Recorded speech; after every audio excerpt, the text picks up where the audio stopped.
Hello, hello. Thank you. So we are here with Sara Evans, obviously, and welcome back to New York. It's only been 2 weeks since you were last here, really. I know, yeah. You performed at the Macy's Thanksgiving Day Parade for anybody who didn't know. And I Mm-hmm. have to imagine that has to be one of the craziest setups you've ever sort of found yourself on. Well, yeah, I was really stupid this time. I've done it one other time, and I remember that it was freezing cold. And the story that I always tell is that at the end, there were all these cheerleaders, and they were sobbing, like bawling, crying, because they were freezing to death. And so somehow I just like forgot about that. And this year we got out and got ready to get on the float, and the sun was shining on us, and I was like, oh, it's not that bad. So I just wore a coat, like just one coat. And then we started going down the streets and no sun, and it was just unbelievably cold. But it was so fun. I was gonna say, you posted a bunch of videos, or at least a couple on your Instagram, from on top of the float. And it really is crazy to sort of look out at all these people and always having your crowd change in a way. What is it like to sort of be on the other end of that and sort of like always communicating with like a new group of people every couple blocks? Well, my face started hurting from smiling, because I was like, but it made me feel great because literally there were, a lot of people like screaming my name, and sometimes you just don't know, like, is anybody gonna care about me being on this Inneman's float, and they were just so enthusiastic. It was very fun. That's awesome. That is also not the only holiday you're helping people celebrate this year. Your At Christmas tour is back again.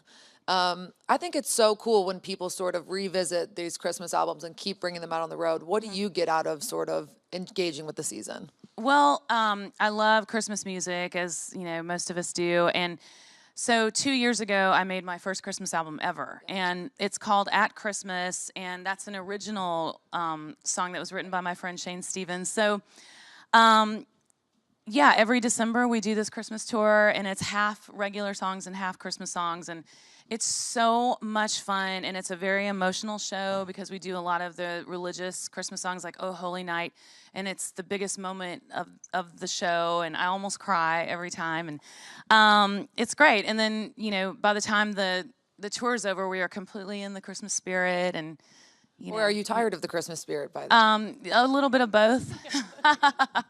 But we love it, and my kids travel with me a lot, so. And we do a lot of Christmas shopping on this Christmas tour. Yeah, because there's nothing else to do. Exactly. I'm sort of interested, does like the biggest song every night change by what market you're in? Like, do different cities have favorite Christmas songs? Usually it's "Oh Holy Night." Always. Yeah, and then we end the show with "Run Run Rudolph," and it's a really, really rocking version that I put on the record. And so yeah, if we've got a rowdy crowd, then they're up and dancing for that. And "Run Run Rudolph" is a song that is so funny because I have never learned the lyrics. And one of the verses says, and my older brother Matt is my bass player, and he's our musical director. And then my younger sister Leslie sings harmony for me. So they're like constantly making fun of me, and I can't get away with anything. And so every night I try to make up a different verse for, it says, "Said Santa to a girl child, what would please you most to get?" And the real words are something about a baby doll that cries and wets her pants or something. And so every night I make up a new version of that. Have you ever been surprised by what comes out of your mouth? Oh yeah, like I say, like a little baby doll that smokes and drinks, and like every night it's something new. But I love that. Yeah, have the fans started catching on that it's a different lyric every time? Sometimes, and I do have some fans that go to every show. We all have those certain fans. Mine are named Ron and Brenda, and they come to every show. And they go to more of my concerts than I do. Wow. And so they notice, the little inside jokes. But it's so fun because, all year we're just singing the hits that we've been singing over and over. So it's great to break it up with the Christmas music. Is there a tradition in your family or from growing up that if you just don't do, it doesn't feel like it's Christmas? What is your favorite holiday sort of moment? So my husband and I have been married for almost 10 years, and we have a blended family of 7 kids. So he has 4 and I have 3, and every year on Christmas Eve we go to the 5 o'clock church service, and they do the lighting of the candles, so it's just beautiful. We go to a really big church, and then we go to dinner at the same restaurant every year. So that is definitely a tradition that we've had for 10 years. And then on Christmas morning, we do a Christmas breakfast. That's our like huge meal, because that's what I grew up doing. So if we didn't do those two things, I think it would be really weird. At that point, are you pretty tired of your own Christmas songs, and what are you listening to for those celebrations? No, I love listening to myself. I love that. Good, you should. I love my Christmas record. I will tell you, like, I really hope everybody gets it, because it's a different take on a lot of these songs. Like, and my daughters sing on it. We do a version of 12 Days of Christmas, and so my daughters Olivia and Audrey sing, and we made it sort of like a round, and we take turns, and we made it really confusing and really hard to do live, because it's, you know, Why like, not? row, row, row your boat, row, row. You know, that's how we do it. But the album is great, and it's definitely a different twist on all the traditional Christmas songs. Something else that I've always enjoyed about your career that also feels so appropriate at this time of year is how much giving back has been a part of what you do. You know, you have your signature wine that benefits the CMA Foundation.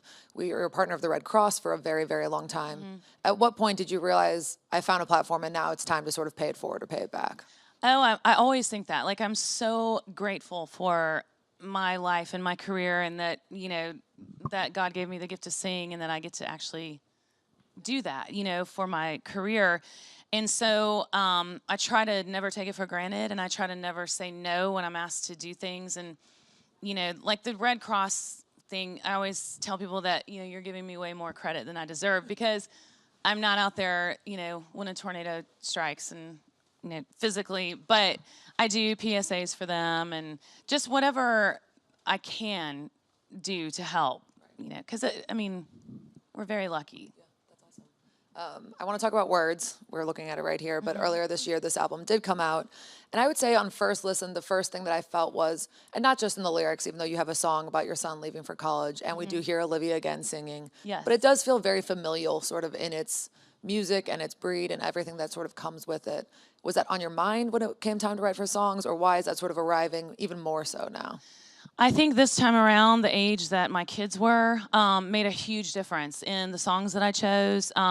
For instance, there's a song on the album called Make Room at the Bottom, and my son Avery, who he's 18, he's a senior, he's my oldest child. He's, you know, he's just so much like me. We have the same brain, and he's an incredible musician, and that's what he wants to do for his life. And so I really love talking to him about music, and he heard Make Room at the Bottom, and he said, Mom, if you do not record this song, I will literally lose all faith in you, and, you know, all hope in music and life in general, because and so my kids and my husband played a huge part in helping me choose these songs. And Words is a song that I didn't write, but I just absolutely fell in love with it. It reminds me of a song that should be played on, you know, This Is Us or Parenthood, one of those shows that it's so true. The words that we choose to say to each other, you know, can either destroy relationships and destroy people, or they can lift you up and make you, you know, so happy and feel so loved and appreciated and respected. And that's what the song is about. It starts at the beginning of a relationship, and the words were all good, you know, hey, nice to meet you, and you're so pretty, and I love everything about you. And then as time goes on in the song, the words become like bitter poison, and they're using them as weapons against each other. And then the very end of the song says, maybe words like I'm sorry, you know, would have been able to keep us together, but instead we chose the wrong words. And then also there's a double meaning, because I think that lyrics are so important, and, you know, I'm really critical of dumb lyrics in songs, and so, you know, I take a lot of pride in finding great lyrics. In a way, it felt timely when it came out. It feels more timely now, you know, sort of looking back on the year that was 2017. There have been a ton of words that have been good and bad sort of slung around in the public sphere. Is that sort of what led to this also being the name of the record? Why was it so important to put this forward? Yeah, absolutely. Like I said, it's, you know, it's to say that, you know, if you buy this record and you listen to it, you're going to hear a lot of great words and meaningful words that hopefully will change your life. But I absolutely agree. I mean, people are so mean, and it's you know, seems like it's gotten to the point where you can't even give an opinion without having mean words said back to you. And I think we just really need to stop that, and we need to think about what we say before we say it. You know, a lack of self-awareness is a terrible thing. So we need to be aware of how we're talking to people. You have a very large social media following, so I'm sure you get words of all kind, good and bad. How do you sort of handle that? Like, how do you filter out the bad things people say and deal with that and stay positive? For the most part, people aren't mean, and You're one of the lucky ones. Well, I do have, though, my manager, my management company in Nashville. They do try to find the mean comments and delete them before I have a chance to see them. But I will say, when I do see a mean comment, I could have 50,000 great ones, and that one mean one will, like, I'll obsess over it, and it'll just hurt my feelings so bad. And yeah. I know what you mean. Yeah, I mean, it just is terrible. I mean, we really do need to be kinder in the things that we say to each other. You know, I keep thinking when we mentioned your family and your children wanting to do music, you began playing in a band at such a truly young age. I mean, I think you were 4 when the Evans Family Band was really like getting after it. When you think about you as a mother then, were you like, no, let's wait till we're 18, or was it like, you guys can do it however you want? Well, okay, so when I was having babies, I was so busy in my own career that I didn't even have time to even consider that my children, they were just on the road with me. And so it was like the 4 of us just schlepping it all over America and the world, doing my career. So, but as soon as I realized that they were all 3 musical and all 3 are interested in doing it, I want them to do whatever they want to do. And I'm definitely just going to support them. But I love that they want to get into music. I really do. I think you've said that your mother sort of is the one who put your original band together. Now that you are a mother, or that you've been a mother for a while, what do you look back on that decision and that time differently, sort of having like this vantage that she shared? Well, I'm so grateful to her. We were farmers. My parents still live on the farm, same house that I grew up in. And my mother started my 2 older brothers on guitar lessons. And so when I was about 3 or 4, I would start singing along with them as they were learning their songs. And my parents just realized that I had a gift for singing. And so I'm so grateful that they took the time to invest in us in that way. And so I did truly grow up on stage, and I would not be here, today if my mom hadn't insisted. Sometimes it made me mad because I wanted to hang out with friends and socialize on the weekends, but I was in a bar. I mean, 7, 8, 9, 10 years old, I was playing in bars, singing for adults, that were 2-stepping. But that taught me everything I needed to know. That probably like robbed you of your desire to sneak out and sneak into bars at a young age. I had no desire. I had no desire to get me out of the bar, actually. Get me out of the bar. Yeah, I just want to stay home in my pajamas. But yeah, pretty much every weekend of my entire life, I've been working. But, I love it. Yeah. To go back to words a little bit, it comes at sort of an interesting point in your career. You are now your own label boss. What came with that maybe was unexpected? Was it just all fun? It was all decisions were yours? Or was there something that you didn't see coming that you had to deal with? So far, it's been fun. Again, I have an incredible team around me. I have an incredible manager. I have a great publicist. I have a booking agent. I have, all these people in place that are doing their jobs to make sure that Born to Fly Records can run. And we partnered with a great distribution company. So, my job is to make great music and to, give them the product that they can run with. I will say it was fun. Like, for instance, words, that font, on the inside, it's all handwritten by me. So all the lyrics and just little details. And like this picture was chosen because it was a part of the photo shoot. And I looked at my husband's phone one day, and he had made that picture his wallpaper, his screensaver. But he zoomed it in more than it was originally. And I was like, oh, that looks so good. And so I was like, take a screenshot of that. And so that's how we made the decision to make that the album cover, because I thought it looked so good how he had it on his phone. So it's just little things like that that have been different. And you know, I was with RCA for all of my career prior to this album, and they were wonderful and, you know, let me have creative control and all that. But it's funny, I used to like call them up and say, hey, would you send my mom 3 boxes of CDs or, you know, whatever. And now, because I'm paying for every single one, I'm like, Mom, you get 1 CD Right. Right. and don't lose it because I will not replace it. Business comes in really quick like that. Yeah. Exactly. I think something that a lot of people were delighted to hear was sort of a bluegrass influence, even with the very opening track, I think is when we hear it strongest. What is your relationship with that genre, and why does it sort of reappear now? I started out singing bluegrass, and so we went through different phases, and we had a long phase of about 2 years, and I want to say I was around 8, 9, 10 years old that we joined a bluegrass band, and we did the Bluegrass Festival circuit, and that was so fun, and it really taught me how to sing. Like, there's a specific style to singing. I call it like a mountainy kind of style. It's kind of like Patti Loveless, and so Long Way Down is totally in that area for me. Of you know, in my Jay calls it my wheelhouse, but that is probably the most authentic singing that I can do. That's awesome. Another thing that got a lot of attention, and I know it was a little bit of serendipity because you weren't aware of all the writers who had penned the songs before you picked them, but including yourself, there are 14 female songwriters credited on this album.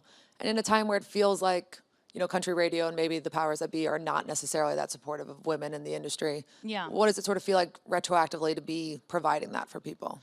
Well, I was so happy to find out. I don't like to know who wrote the songs before I hear them because I don't want to have any kind of like, you know, oh, I hate that person, so I hate this song.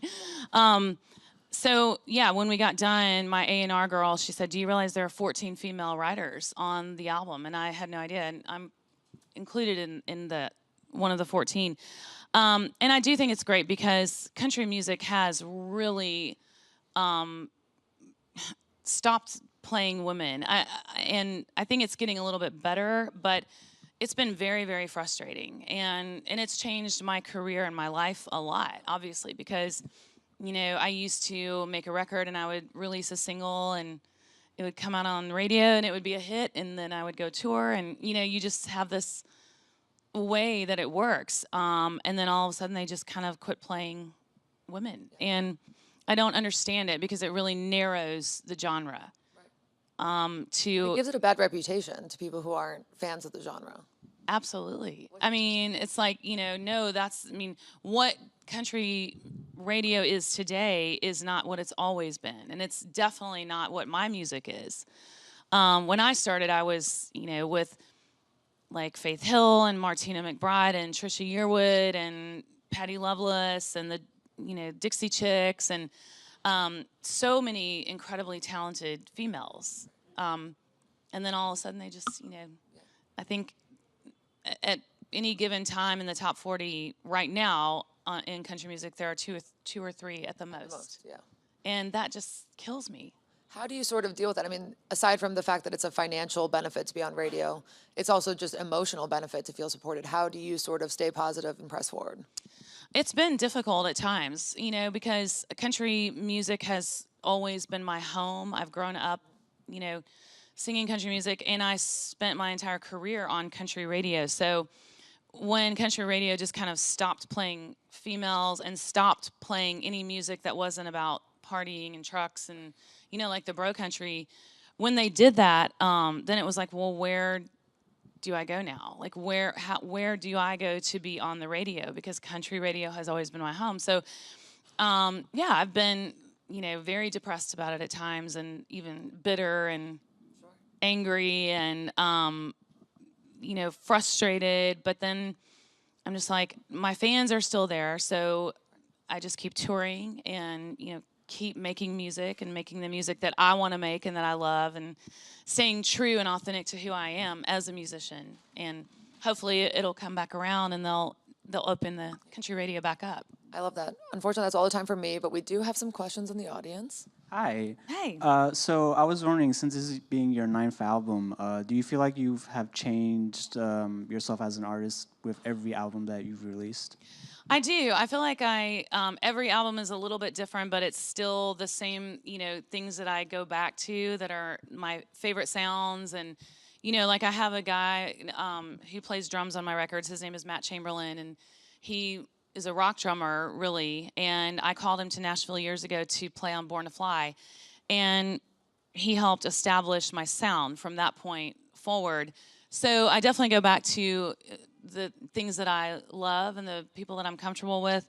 But I try to get better all the time. I try to become a better vocalist all the time. And I do feel like I sing so much better now than I did 10 years ago. And that's just something that, I strive to do, is to get better and change and grow. Because, you don't want someone to just release the same album over and over and over. That's awesome. And then back Hi, Sarah. What's your favorite Christmas song to perform besides Oh Holy Night? Besides Oh Holy Night, I love Have Yourself a Merry Little Christmas. When I was in the studio recording that, it was August, and I was trying to figure out, how am I going to come up with the emotion to sing these Christmas songs. And so then something popped into my head, and I was like, oh my gosh, just imagine like when you're dead and your kids are grown and they're with your, their kids, and it's Christmas time, and they're all standing around listening to your Christmas album, and how sad that's going to be. And so, it's like such a dark motivation for a holiday. Isn't it? Yeah. I mean, I use a lot of dark motivation for my art. I really do. So Have Yourself a Merry Little Christmas to me is so nostalgic, and Christmas music in and of itself is sort of sad, because I think we all miss being kids in those times when we were with our grandparents and we were little, and we were, when you grow up and become an adult, all that magic is kind of gone for you, and it's all about your kids. So I think it's fun to do everything you can to try to remember how you felt when you were a kid. I love that. And then we have one more.